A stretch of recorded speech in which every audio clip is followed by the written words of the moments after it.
Here's our problem for today. We've got a rectangular prism.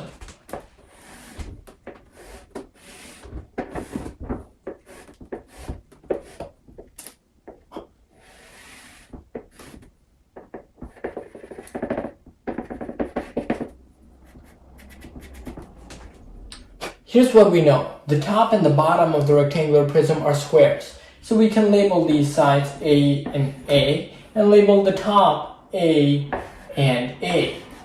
We also know that the height is not square, so we can label this height B.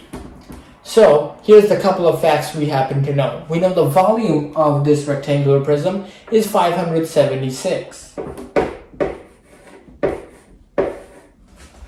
And we know the surface area of its vertical sides is 384. That means the surface area of these four sides, this side, this side, this side of the back, and this side. The surface area of those four sides is 384.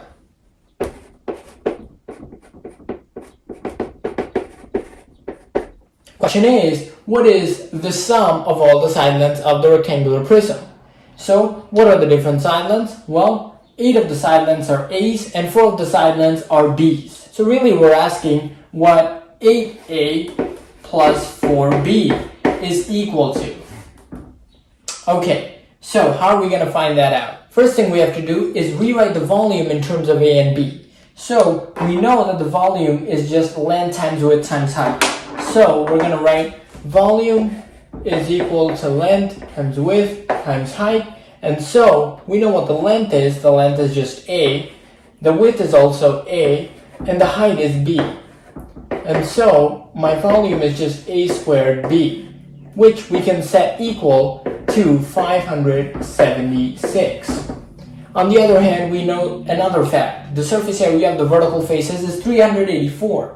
And so we can also write that in terms of A and B. The surface area of one vertical face, pretend we're looking at just this vertical face right here, the one that I'm highlighting in purple. This vertical face will have a surface area of A times B. So its surface area will be AB.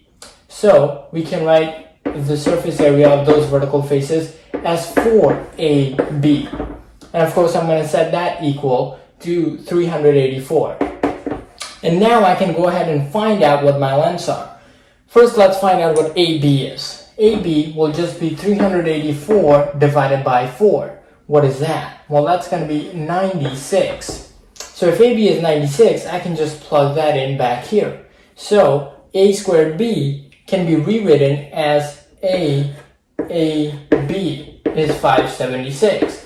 But I know what AB is. It's 96. So I can just plug that in. 96 times A is 576. That means A is equal to 6. And that means B is equal to 16. And so now we can finally figure out what 8A plus 4B is. I just have to plug it in. 8 times A is just 8 times 6. Plus 4 times B is just 4 times 16. 8 times 6 is 48. 4 times 16 is 64. And so what is this? We're going to be left over with 112 for our final answer. Thanks for watching. Ambition plus MKO plus scaffolding equal learning. We believe anyone can learn anything. That's why our motto is memorization is a crime.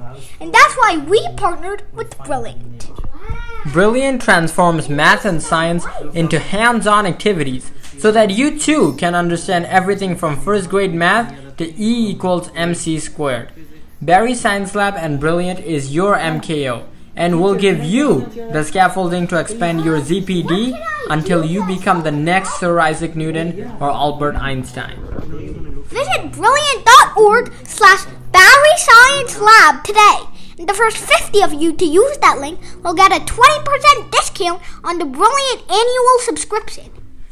Don't forget that you too can become the next Einstein. So let's fall in love with math and science.